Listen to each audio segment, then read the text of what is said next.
basically thrust by moving your hand forward, just as if you were going to punch him in the face for self-defense.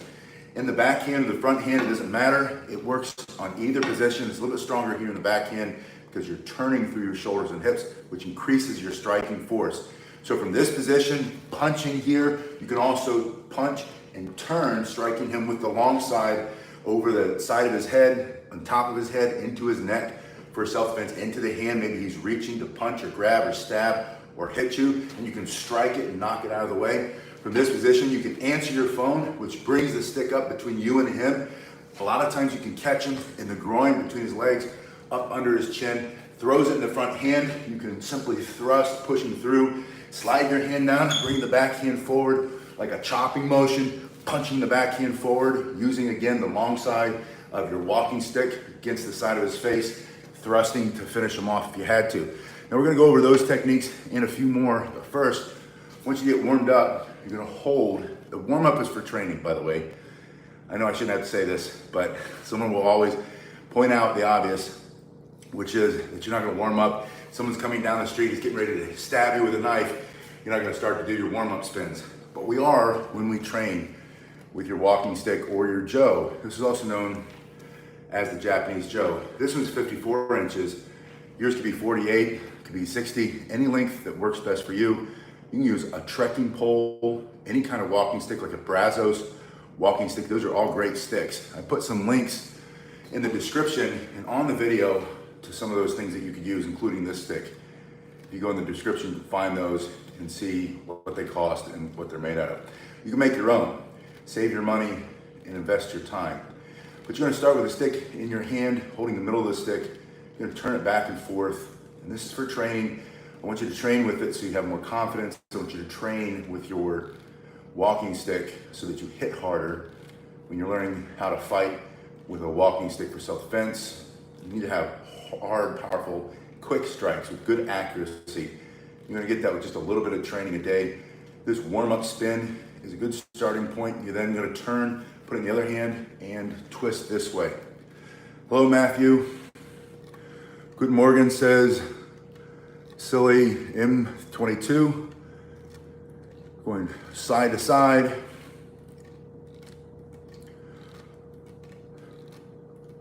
Luke's here, asked about the walking stick shotgun. I think that's a good way to get yourself thrown in jail. But for self-defense, if it's your life or his life and you're defending yourself, there's no wrong answer for self-defense. Turning back and forth. Then you're gonna go from one hand to the other hand. Hello, Bill. Bill's here from Las Vegas. Mukund Pant is here from India. Welcome from India. India is the birthplace of a lot of stick martial arts, especially with the staff. Went side to side.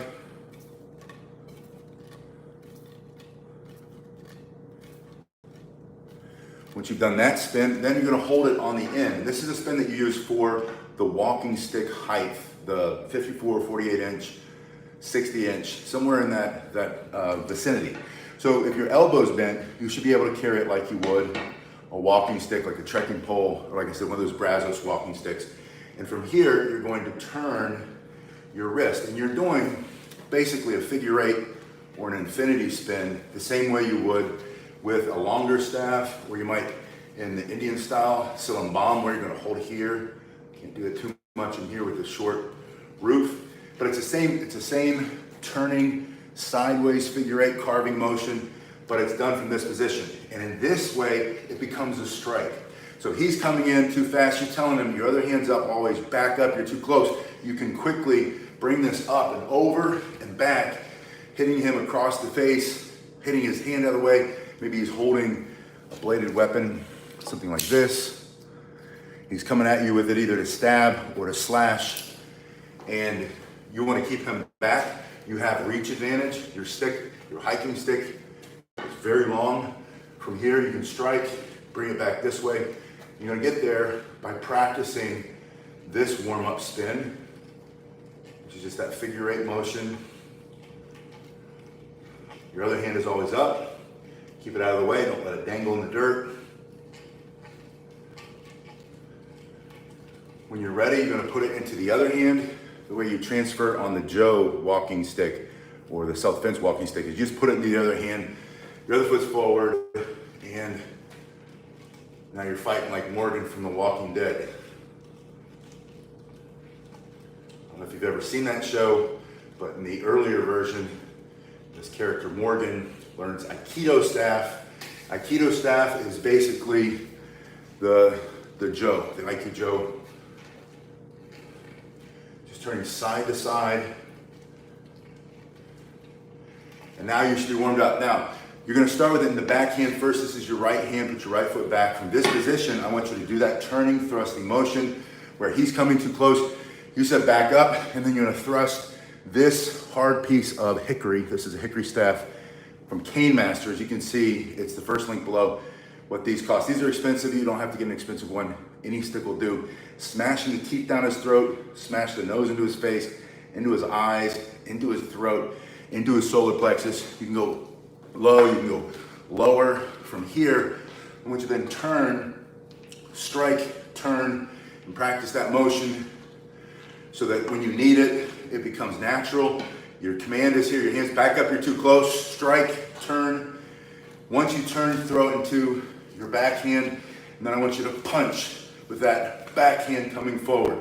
Just think of a straight punch into his face, smashing the teeth down his throat for self-defense. So in this position, this combination, I want you to practice so that you can use it for self-defense when you're learning how to fight, when you're fighting with your walking stick or your self-defense walking stick. It's a punch, turn, catch from the backhand.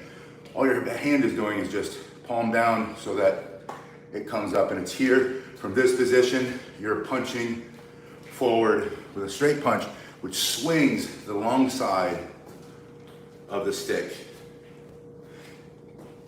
through his temple, through his jaw. The question that you ask yourself is, what can you remove or destroy for self-defense? His ability to breathe, his ability to be awake. Maybe you knock him out because you hit him so hard in the head. His ability to see, his ability to breathe temporarily, his ability to breathe permanently. If he's operating that knife against you, you can use that as a fatal strike, or you can keep it non-lethal and just knock him out. From here to the backhand, punch, turn, push, this backhand punching forward. Then I want you to pull. So the backhand is pulling back. So from here, backhand, punch, turn, catch, punch at the backhand, pull, and then I want you to come forward like a chopping motion into his neck or into his temple, into his jaw for self-defense, breaking things, knocking him out. One Zulu asked him what happens if he has a gun. If he has a gun, you're shot, you're dead. Then you don't have to worry about the self-defense after that point. And I'm being mostly facetious, but this is not self-defense against the gun. This is self-defense against just about everything else if he had until he pulls out a gun. Most people, when they pull out a gun, they're gonna shoot you, and you know, you can learn all the gun disarms all you want, all the Krav Maga stuff, but it's, in my opinion, and not just my opinion, all the statistics show when people pull out a gun, they shoot, and you're not likely gonna be blocking a gun. If he holds a gun on you and he's asking you for your stuff, give him your stuff.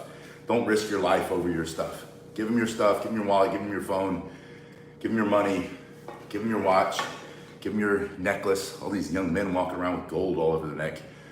Give him that necklace, but don't give him your life. If it's a group of thugs, if it's a punk, if it's a guy walking down the street hurting people because he's mentally ill and he should be incarcerated, and society, the people who control society, think it's a great idea to protect his rights and to take away yours as a law-abiding citizen. So you happen to use a walking stick for self-defense, and you're walking with it, you see this guy randomly punching people, you can punch, turn, catch it, punch here, pull, and chop with that back hand. Now this is a combination I want you to practice on both sides of your body. So now it's in your left hand, right foot's forward, turning through the shoulder, turn the hand over, catch it, bring this forward, break his jaw, pull, smash him on top of his head, or break his clavicle, or break that arm that's coming in with another punch or a choke or a slap, or he's got that knife, he's coming at you. Break that arm. You can also lift this straight up into his throat if you see that knife. It's in your back hand, your other hand is up. Punch, turn, catch, punch the backhand, pull, and chop. That's a basic combination you can practice so that you get good at fighting with your self-defense walking stick. Punch, turn, also known as the Japanese Joe. Next thing I want to show you, it's in your front hand. Now it's in your left hand and your left foot is forward. You're going to point your thumb right in his face. Wherever you point the thumb, that's where the stick is going to go. So from here, backhand pops into here, pushing, you're striking. You're going to go into his nose, into his face. You're going to do that punching motion again. You're going to pull, you do that chopping motion again, pull. And I want you to come up either between his legs or up under his chin and smash his face. Got a lot of people in the comments today who are keyboard warriors, hiding behind fake names in their mommy's basement, throwing insults at other people. I always find that, it's just the ugly part of the internet, right? Sometimes it happens a lot, sometimes we don't see too many of the ugly trolls. But we're gonna point the thumb, that puts it into the back hand. So very simply, point the thumb, pop it in the back hand. From here, it's almost like a pull cue, right? When you do that, you can increase your speed and your power and the force of your strike by turning your hands over. So from here, point it, thrust, pull, punch in the backhand, pull, chop down, pull, come up under his chin, breaking, hit the teeth. Hopefully his tongue is out there. He's giving you the insults. He's coming after you, trying to hurt you. But cut his tongue off, flies out. FT says, it's not for hurting someone, it's for protecting yourself and your well-being. Good evening, Wakar. Wakar Ul Hassan is here. Let's see. Big Tex asks, how long have I been training? I've been training with the Joe since I was about 17 with this size staff. I started with the bow when I was a kid. So I started judo as my first martial art officially at 9, taking a class from an instructor, judo instructor. But I started, messing with sticks and stabs and learning how to manipulate them through space and time, but then learning how to fight with them probably more when I was like a teenager. So from here, point the thumb, thrust. From here, you're going to punch, you're going to chop, you're going to lift with that back side. Always do both sides, evenly switch the other hand, point the thumb, thrust, punch, chop, lift, bringing it up. You can lift it on one side or you can lift it on the same side. So you can either come across your body or on the same side. There are benefits to each, and one's not better than the other, they're just simply different. Wakar says he likes to practice at his house from Pakistan. Welcome from Pakistan. Yeah, Miss Fee and Callie says if you're not willing to hurt someone, you're the one that's going to be hurt. And I think that's generally true in life. And instead of thinking about hurting somebody, think about this. They're going to come after you. They're going to use violence against you to take away your freedom, your life, your dignity, your health. They're going to harm you in some horrible way using violence against you. All you're doing is using violence against them. So you have to be willing to use violence against them. And that's where Tim Larkin's book is the best book on self-defense. It's in the description. The book's called When Violence is the Answer. And the idea is, what can you remove or destroy? His ability to see, breathe temporarily, permanently, his ability to be awake. If he's got a bladed weapon and he's coming at you and he's slashing or he's stabbing, right? And he knows what he's doing and he's operating this against you, or he doesn't know what he's doing. He's just coming wildly. There's so many crazy knife attacks, and they're not by trained knife fighters. They're just by mentally ill people who pick up a knife. Literally, there was the nasty woman, North Ohio, mentally ill. She picked up 2 kitchen knives from not a discount store, like a reseller store for like Goodwill store, I think. Walks outside, sees a lady coming out with her kid, walks up and stabs the kid to death. And she didn't have training. She's not a martial artist. She's not a seasoned knife fighter, right? She's just a mentally ill woman who should be incarcerated, but the powers that be want her on the street causing havoc and feeling sorry for her for whatever her condition is. Well, she's mentally ill. She has no right to be with the rest of us. They need to protect us. And they only know that because she's already hurt so many other people. Bon Ivers, thank you so much for that super chat and that super sticker. That really helps this channel. All right, so we've gone over 2 different striking combinations. I want to give you another striking combination. And this time we're going to start with it in this position. So let's say it's in your front hand. You see the crazy person coming with a knife down the street. You were walking, minding your business, all of a sudden you're gonna get into a better position. So self-defense principles are super basic. Number one, pay attention. See what's happening around you. If you're walking down the street like this, looking at your phone, and there's some crazy person walking around with a knife stabbing people, you're gonna get stabbed if you get close to that because you didn't see it. It's that simple, right? Or someone coming around punching people. Sometimes people will walk up and walk by you and act like nothing's happened, turn and punch you in the head. And when that happens, there's really no defense against it. You're gonna get hit. But if you have a stick, that might help you with your balance, and then you turn, and then you can strike in self-defense. Because if he hits you once, he's gonna hit you again and again.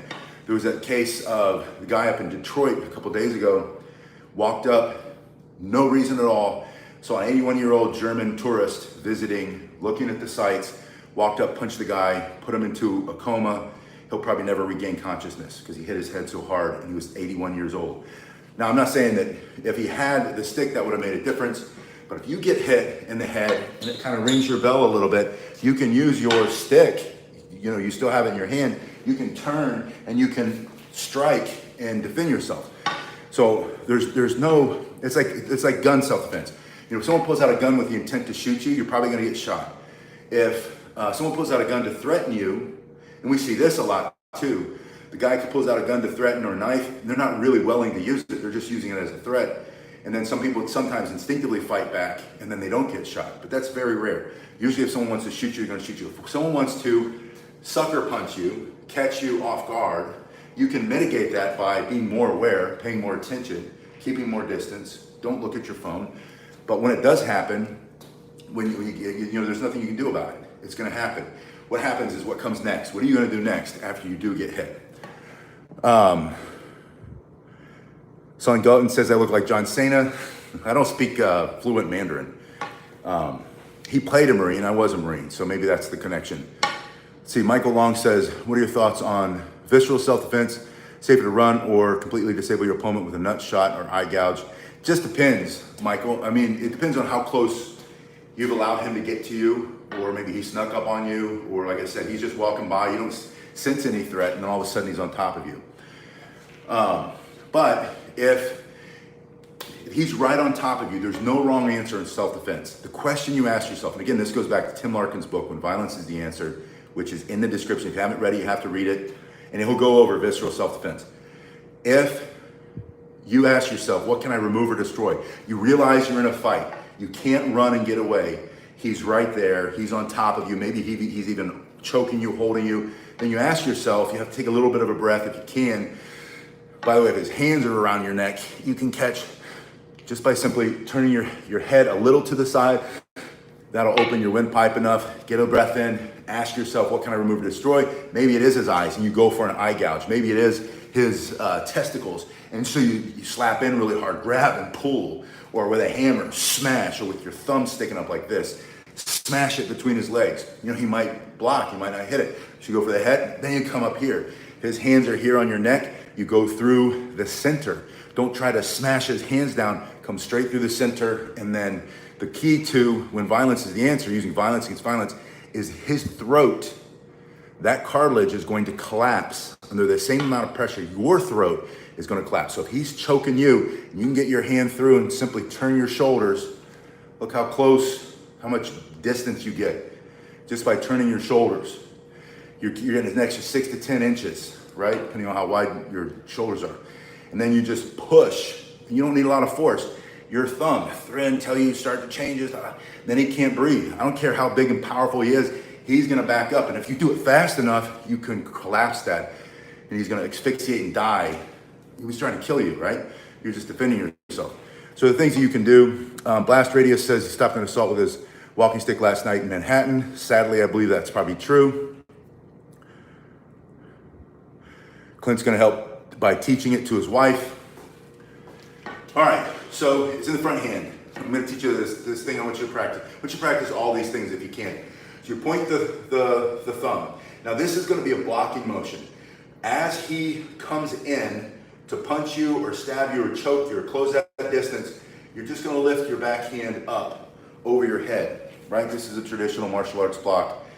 Just bringing it up like this. Super simple motion. So from here, point the thumb, lift the elbow, and don't think of lifting the hand as much as I said. I think the hand the first time, but think about lifting the elbow, because when you lift the elbow will go up above your head. When you lift the hand, sometimes you'll bring the elbow too far from the body. We don't want it out here. We want it in the center line between you and him. So think about elbow above the head. So from here, lift the elbow, and then you're going to bring the elbow back down. When you bring it down, you're going to turn this hand, real small circle, but that's going to put the end of the stick on top of it. If he's punching, you'll be breaking his wrist, or maybe, and you can increase the length as you're doing it, and maybe you're smashing the top of his head. So from here, you're going to point it. He's coming in, block and smash, block and smash, block, smash. Put it in the other hand. The other hand's forward. Same thing. Elbow up above the head and bring it down, turning, smashing with that front hand hard, breaking his skull if you have to for self-defense, right there in the middle of the forward, the middle of his head. Thank you, Michael. I appreciate that. By the way, if you guys want to report these other, I don't know, we have so many trolls here today. They must have the day off. They certainly don't have jobs or girlfriends or boyfriends. They're just sitting there consuming someone else's content and trying to get some attention. We see you trolls. Now go back and do the other nasty things you do on the internet. All right, so you're gonna point the thumb. This time, as you bring your elbow up for that blocking motion, I want you to step to the side. Now this is my right side, my right foot back. I'm gonna step over to the right. And when you do that, you're gonna lead with your right foot. And there's a very important reason why you never lead with the left foot when you're going to the right. And that's because you cross your feet. And if you get hit, you're gonna go down because you've tripped yourself. If you step here and you get hit, you'll simply step back with that other foot, increasing your distance away from him. So from here, step 1, 2. And right now, we're just going directly to the side. We're stepping off the center line. So he's here attacking you. He's coming this way. You're stepping that way. He misses you. And the best thing is, he's only gonna see you out of the corner of one eye. You're gonna be over here looking at him squarely on right before you bring your stick down over the top of his head or onto his hand or into his clavicle. Maybe you break his clavicle, take away his ability to stab you or punch you. So you point this, intercept his punch. So if he's punching here, this intercepting means you're basically opening his hand here. As you bring it down, you're gonna crack him on the top of his head for self-defense. So from here, as you're intercepting, practice a step. And this is how you practice on your own. You can practice in the garage like we are now, or you practice in the backyard, or you practice on your patio, or you practice in your hallway, or you practice at the park, you practice in the alley, you practice in the street, wherever you have to practice, that's where you practice. But you practice it so that when you need it, your confidence is there, and you've done it so many times that it flows without thinking about it. You're faster, you're more powerful. Point, as you bring your elbow up, block or intercept, and then deliver your counter strike. Smash. Then from here, punch, thrust, lift, sweep the leg the other way. You can hit him however you want. You can change hands and strike with the other hand once you're out of the way. But what we're trying to do is practice getting off of, man, these guys are relentless today. Getting off of the center line. So in the early 70s, Steve says, in the early 70s, we practiced Tim's techniques in the military. Everything is a weapon. Yeah, absolutely. That's the truth. Everything is a weapon. There's no wrong answer in self-defense. It might be your hand, it might be your elbow. You might be lying on the ground, on your back, on your belly. They might be on top of you. So you have to ask this question, what can I remove or destroy? The answer is always going to be different based on the technique is going to be different. That's why you don't just get stuck on the techniques. You keep going until you can, there we go, until you can defend yourself, until you get out of there safe, until you go home safe and he goes home in the back of a squad car, or he goes to the hospital, or worse. It's your right to defend yourself. Now we're gonna practice that on the other side. The first thing I want you to do is point, block, and counter strike. Go back to the ground. From here, point your thumb at him, block, and counter strike. And then you start to play with, see how my hand is moving along the staff. It's doing two things. One, it's giving me more stick to hit him with, and two, it's accelerating the strike. It's giving it more speed and force, more power as I slide my hand down on the strike. So from here, point, then as you lift the hand, you're gonna step off to the left, let the right foot follow it. You step to the left because the left foot's back. You don't ever want to cross the feet in self-defense. So you're gonna block here and strike. Then you can switch sides, block, strike, switch, block, strike. And as you start to do it more, you're gonna start to get more comfortable with it, and it's gonna be more fluid. Now I wanna adjust one more thing. I want to adjust moving to the side, and instead of just moving straight to the right or to the left when that foot's back, you're gonna come off the angle, right? So it's almost gonna be like putting your car in reverse and pulling out this way so you can go forward. So from here, instead of just stepping sideways, I'm gonna step more of an angle, which is gonna give me a better counter strike. It's gonna make it harder for him to hit me, and I'm gonna strike here. So I'm going back and to the side, two directions to make that angle. Point the thumb, step off into the side, strike, switch feet, block, strike. I'm going into the next motion before I'm ready. 1, 2, switch, 1, 2. Now the next thing I want you to do, and before we get there, we're gonna practice this. This is just a way to change your hand position so that if my left hand is forward, my left foot is forward. If I wanted to switch without taking my hands off the staff, if you can avoid it, don't ever take your hand off of your weapon, right? Then we get there by opening the fingers as the hands slide by each other. So this is the starting motion. You do it small, then you can start to do it longer, and then trying to hit that thing again. You can start to do it even longer until your hands come to the sides of your walking, self-defense walking stick or your Joe staff. Go in one direction, go back the other direction, or you just go back and forth like that. Now that you're comfortable with that motion, you're gonna know to start in this position, get the stick between you and the threat, step off at the angle, and as you come forward this time, you're gonna step forward, which is gonna bring so much more force and speed into that strike so that you break his hand if he's trying to punch or stab. You crack him in the head so hard you knock him out, or you hit him in that neck right there. There's a process of nerves.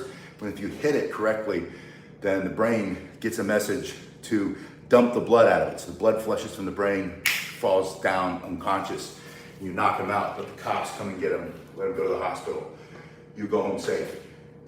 He's the criminal, he's the thug, you're the law-abiding citizen fighting with the self-defense walking stick or your Japanese Joe. So you point it, step off the angle, and you're gonna step in with the back side. This is your right hand, that's your right foot.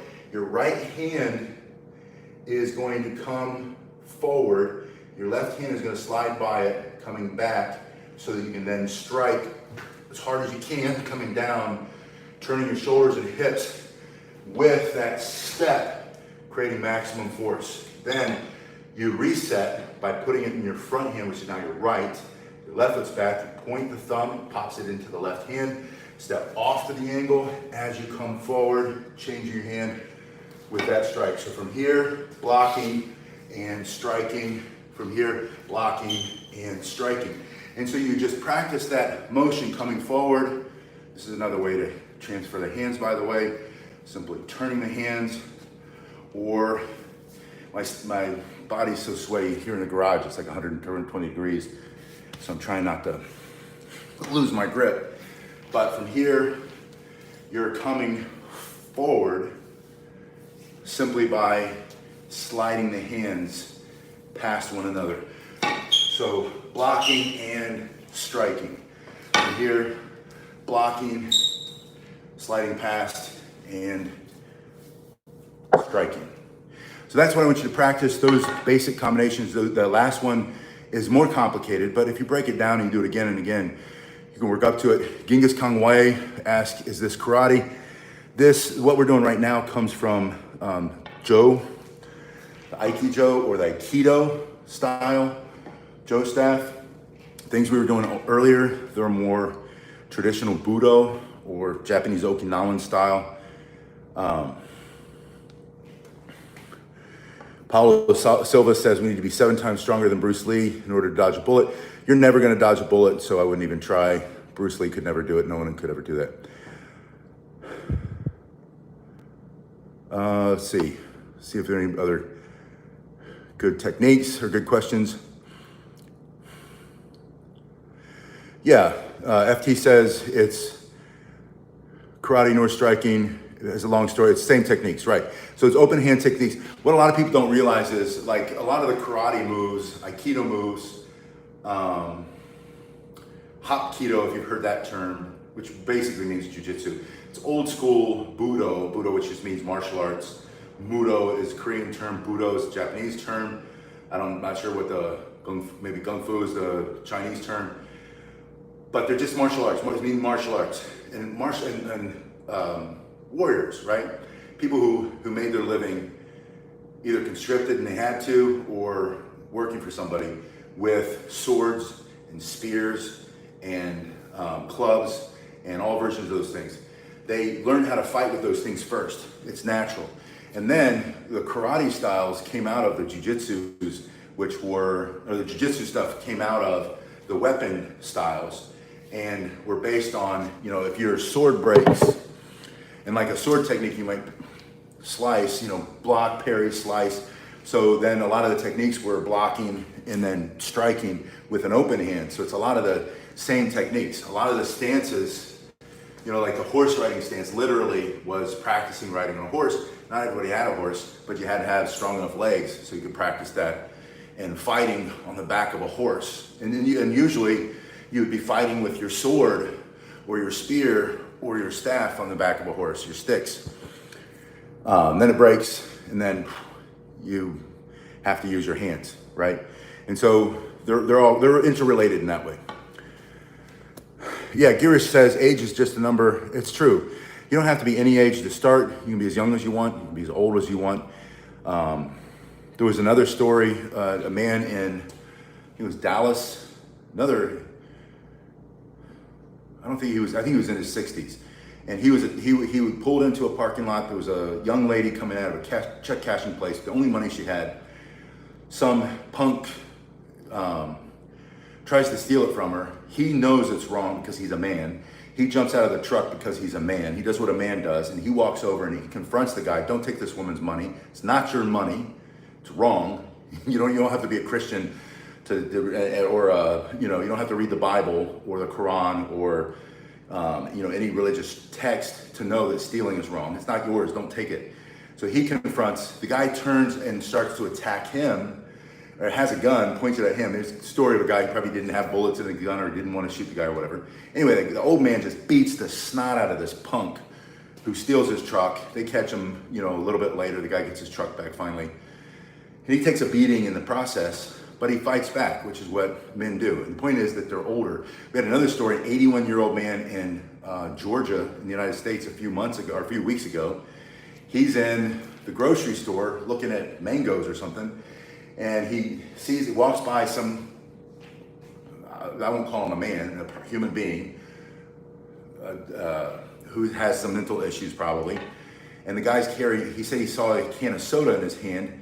And then all of a sudden, he feels something over his shoulder. He turns, and the guy's punching him in the face with this can of soda. He smashes him, tries to knock him out with a can of soda. And the old man, 80 years old, 81, 82, turns around and just fights the guy, knocks him back. The guy's throwing stuff at him because he's getting his butt kicked by this 81-year-old man. And that's my point, is that you can fight back. We're not as strong, we're not as fast, we're not as agile, but you can improve on what you've got by doing some training.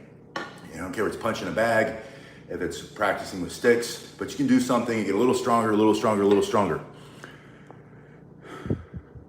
Dancing on the Sun says, dude, I'm not taking self-defense advice from a granddad in the garage. This is real life, isn't the 80s movie. All right, you do what you want to do, young man. You do what you think is best. And yeah, it's a nice garage, I'll tell you that. It's like a sauna in here. It's my, what's that hot yoga they do? I call it hot self-defense. I can't remember. Anyway, yeah, so many haters, DRVP Bayless says. It's funny, good for them. Dancing on the Sun says, buy a gun, my friend.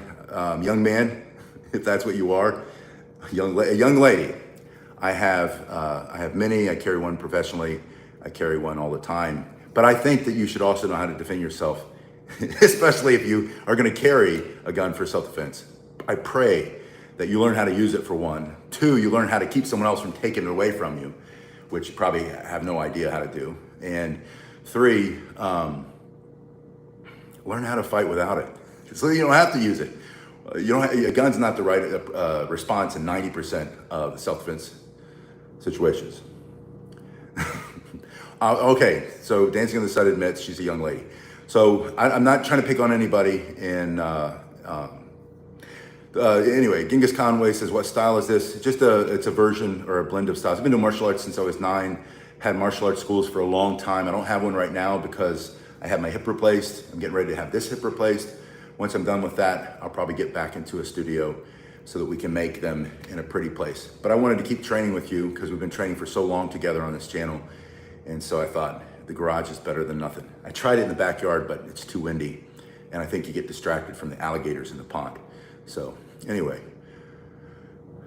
All right, Dancing on the Sun's pretending that he's now a guy. It could be one of those gender things, I'm not sure. So I don't want to misgender you or dead name or whatever it is that is important to you, whatever that's called. But young lady, young man, whatever it is, respect your elders. That's all I'll say about that. Joseph says, 63 years old, still practicing martial arts, learned as a teen. Amen. Yeah, keep going. There's no reason to stop. Matthew says, great training with you. Thank you. And very entertaining. It has been entertaining. I don't know what's up. I do know what's up. More people are desperate and lonely, and more young people, which as old people, we've done our young people a disservice, allowing the world to get into the condition that it's in. Hopefully we can start to turn that back and change it a little bit. And, both helping young people get some role models and get off their phones, learn how to do something worthwhile, have some purpose, some meaning in life. My greatest fear is that with AI and automation and robotics that are coming, that are already here, and this projection that 40% to 60% of all jobs are gone between now and 2030, and some projections are like by 2027, like 3 years from now, 2 years, 2.5 years, that we have this mass loss of jobs, and then they start to push this UBI, universal basic income. The biggest challenge in my mind, other than I don't want to live on the universal basic income because it doesn't sound like a lot, but the biggest challenge is going to be that men need purpose. And especially if they don't have purpose in their work because they don't have a job anymore, then we are in big, big trouble. Whoever's left, once we get from here to there and they thin the herd, if that's what the plan is. Silent Walk, thank you. Yeah, thank you, G. Carlton. I really appreciate that. But that's my biggest fear, is that we need to redefine I have a great sense of purpose. I have a sense of purpose in being a father. I've had a sense of purpose my whole life, being a martial artist, being a protector, being a man, being a Marine, being in the Army, and protecting people, being a security professional. So I've had several layers. But I think it's hard. There's so many jobs that don't offer a great sense of purpose unless you have a personal sense of purpose. My sense of purpose comes from above, right? I know why I'm here because he put me here. I belong to him, and that's the ultimate fountain of my sense of purpose. But then everything comes out of that. And my fear is if jobs go away in mass numbers, and young men especially, because young women can always find sense of purpose and women can find sense of purpose in their family. That's an easier thing if they become homemakers, if they stay at the home.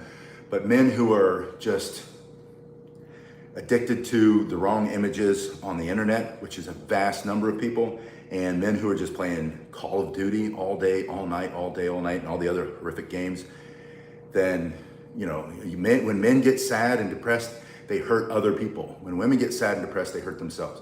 So that's a great fear that I have. And that's one of the things that I hope to do with continuing to train in martial arts. It's not for me. I love it. I'll train no matter what. I'll train in the garage with no camera, but I want to have workout partners. I want to have training partners. I want to have a training team. I want this to be the virtual dojo where we get together and we do some training together. I don't know if Joe Rogan has bodyguards. I know some people, and I would never name names, but I'm shocked.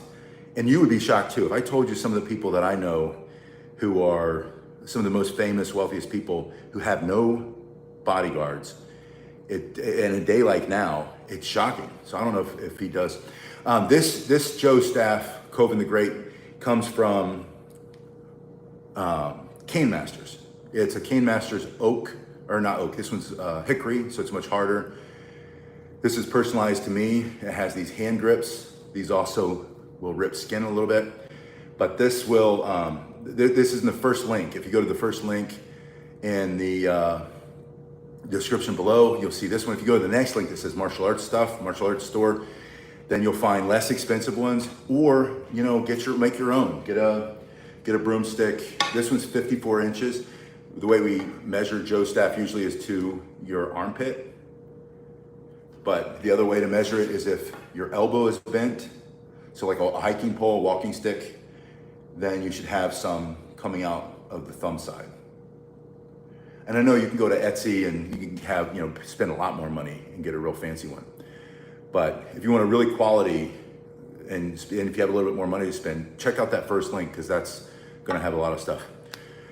Yeah, Michael Jai White, I wouldn't want to fight Michael Jai White, and he's 58, right? I wouldn't want to fight Mike Tyson.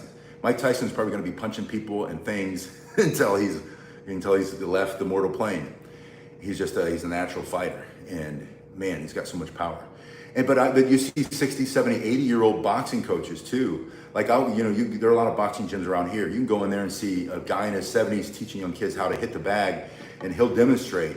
It's like that Toby Keith song, I'm not as good as I once was, but I'm as good once as I used to be. So they might not have, a good 9 rounds in them, 12 rounds, but they might have 2 or 3 rounds, and it might be all that they need, because as a 70-year-old man, if they know how to hit the right spot, generate power, turn through the shoulders and hips, extend the arm, and then accelerate with a step, they can knock you out. I don't care how old they are. I feel bad for Leon Spinks. All those great teachers when I was a kid, man, they were awesome. Yeah, Genghis Khan says his teacher's 72 and he trains full contact fighters. I know a lot of older Koreans, Japanese, Chinese instructors who, they're just quiet. They don't have YouTube channels, but I wouldn't want to fight most of them, because they have life experience, they have fighting experience, and they have stayed really strong. Cohen, it's good to see you. Thanks for being here. Anyway, yeah, Genghis Khan says an old lion is still a lion. And there's that story, I think one of the actors, not Willem Dafoe, it's the other guy, kind of crazy guy. He always plays a crazy guy these days. Anyway, there's some story about, the lion puts up with the hyenas nipping at him until he's had enough, and then he shows them why he's the lion. And that's true, and I believe that's true for a lot of old lions.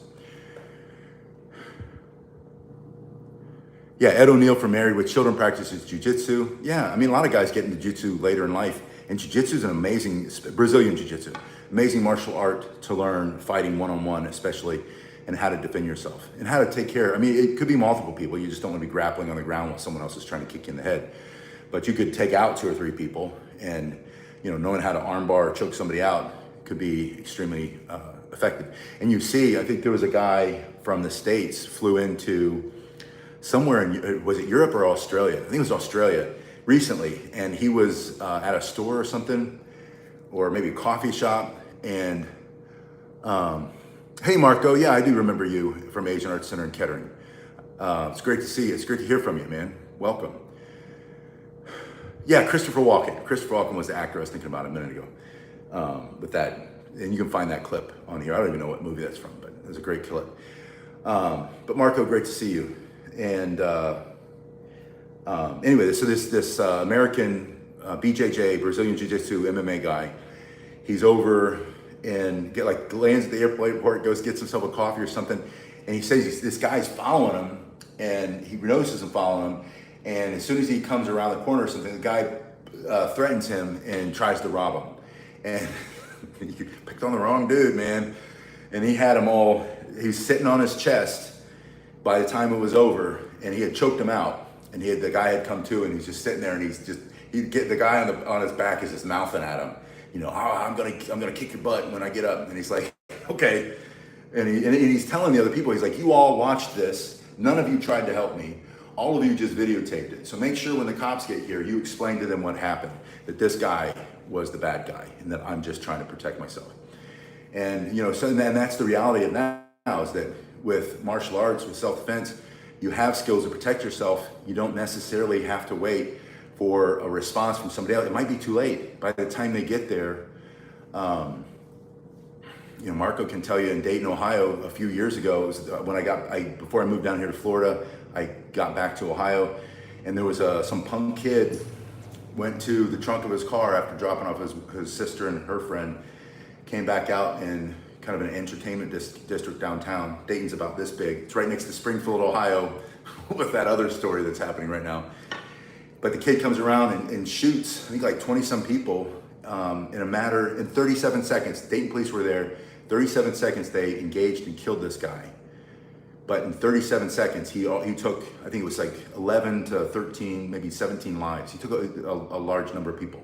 My point is, it might be too late. If you learn how to defend yourself, you can be your own first responder. You don't always have to wait. The diameter of this stick, Bob asked what's the diameter. This is a 1-inch hickory Joe from Cane Masters.